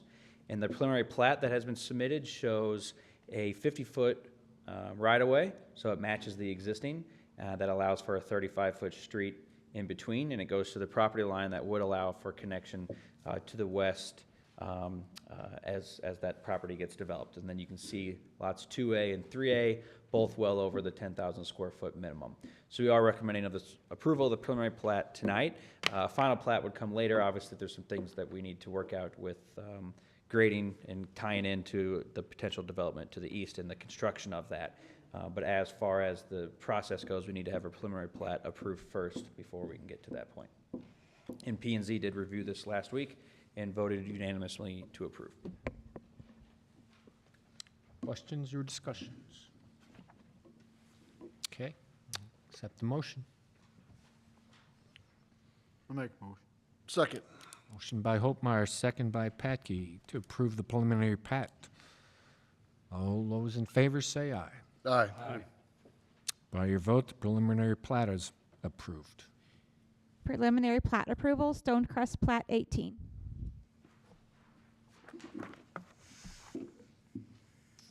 Yep. That one, there you go. Okay, your next preliminary plat is a preliminary and final plat request. This one's a little bit different. But on this property here, just north of what we reviewed, on that last piece of Stonecrest in between Phoenix Park and the subject property that was actually rezoned a couple months ago, this is an actual revision of that plat that they submitted with that rezoning. So you can see here you have Foxcrest Drive is proposed directly off of, at the intersection of Fernacey, Earthcrest, and Northcrest. So this eventually will be a four-way stop and a four-way intersection when built out.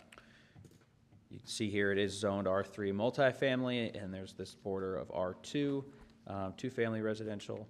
But as for the plat itself, they're just asking for the extension of Foxcrest Drive to this portion to add lots 237 and 238. And then there's a minor addition here to what was the firehouse lot, just because the lot curved down slightly. So you can see there's 249 square feet added to lot 231. And that, again, is still where the firehouse is proposed for this. And then you can see Foxcrest proposed to be moved and constructed to the west. The reason, and typically we'd require the right-of-way be dedicated all the way to the end of the development and not stop mid-property line, and then have a final plat and performance bond put up with that if they were to be final platting it. In this case, this is a little bit different, where there is a current development agreement with the city for the city to actually construct Foxcrest per our comp plan and have a bridge going to Rabbit Trail. So that is why you see a preliminary plat in this case just for these two lots, given that the development agreement's already in place with the city and the developer.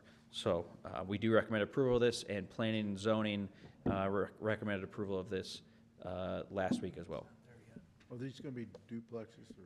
No, these are part of the R3, so it's actually, it's a single-family home that allows for like senior housing. Like, it's actually the same developer, I believe, who did off 9th Street. So. Questions for Sal, you guys? Okay, I'll accept the motion. So moved. Second. Motion by Patke, second by Hopmeyer. All those in favor say aye. Aye. By your vote, that preliminary plat's approved. C, please. An ordinance approving the final plat of Stonecrest Plat 18 in the city of Washington, Franklin County, Missouri. Patke. Introduced by Patke.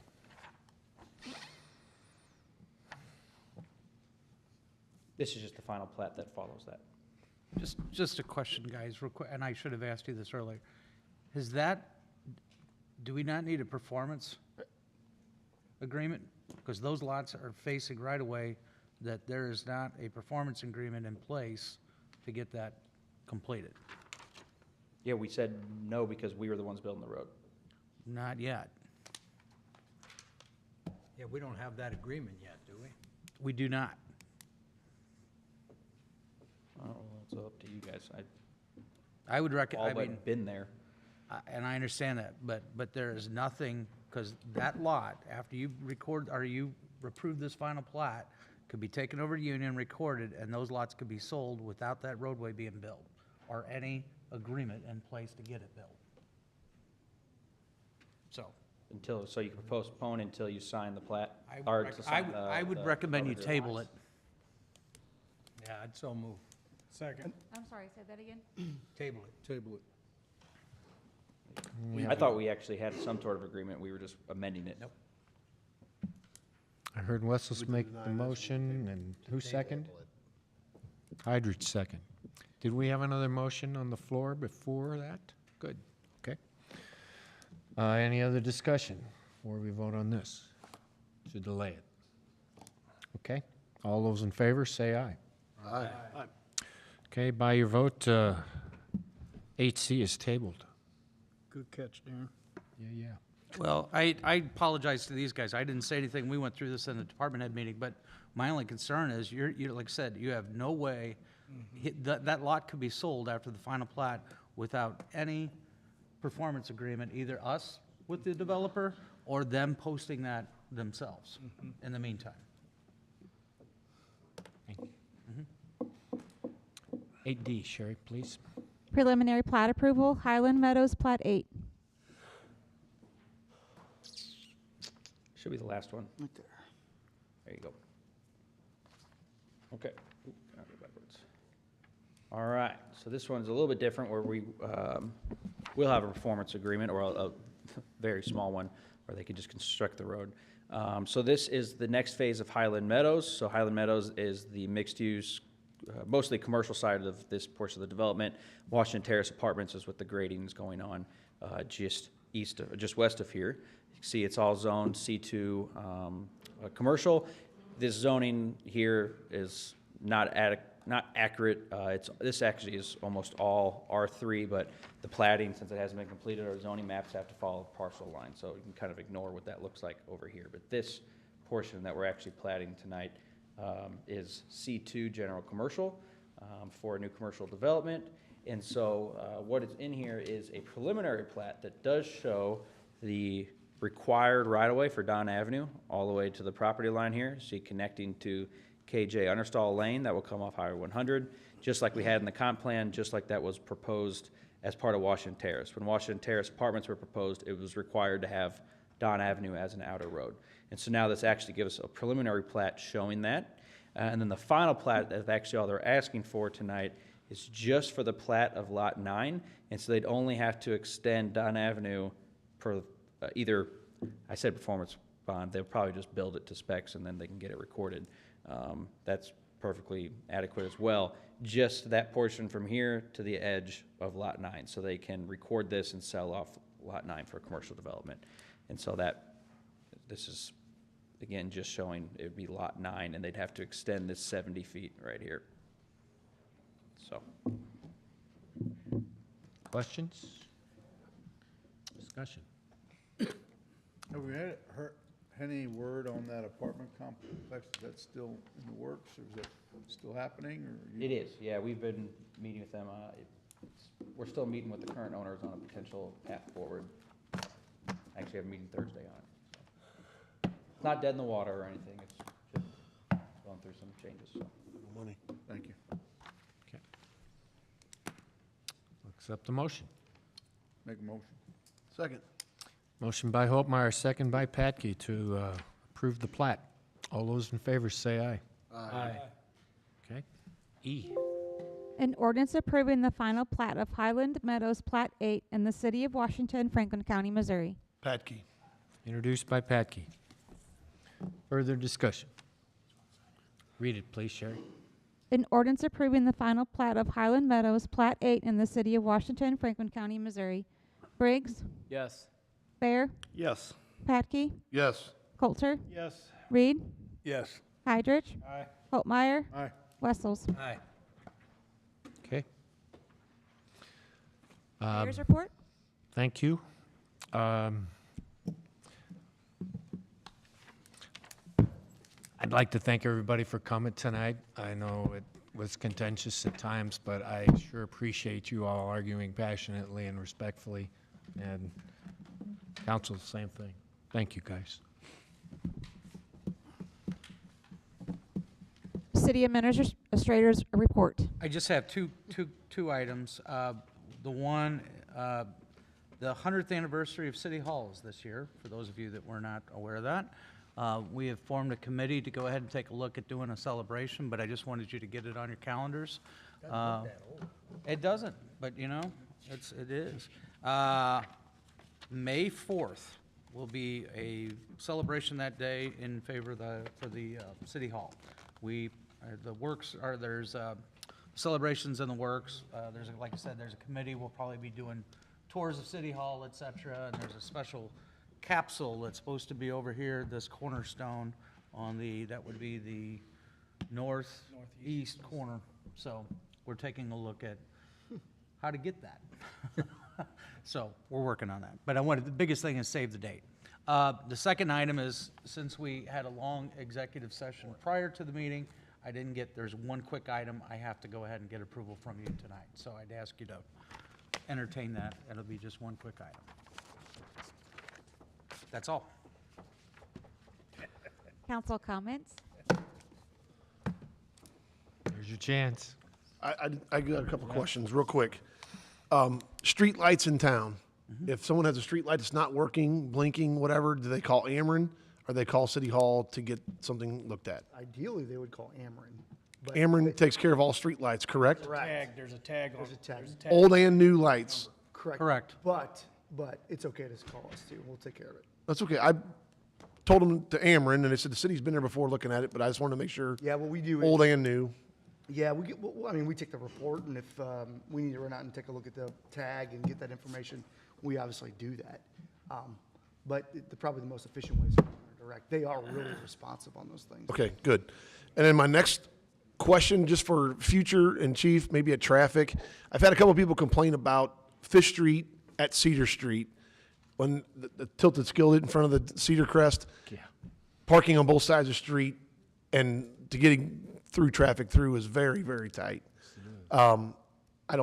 We don't have a resolution other than move the sidewalk back, or maybe if it's bad enough, I don't know of specific accidents that have happened there.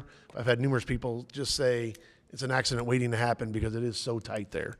And then as you get down a little bit further east at the Stone Ledge, they have the dance studio, and as that lets out, that's very congested there too. Kind of one of those, just an accident waiting to happen type thing. So if it could be put on the traffic committee meeting, that'd be great, and something to be discussed, maybe a help out in those spots. Great. Thank you. Real quick to that, Fifth Street is part of the eligible for federal funding STP projects.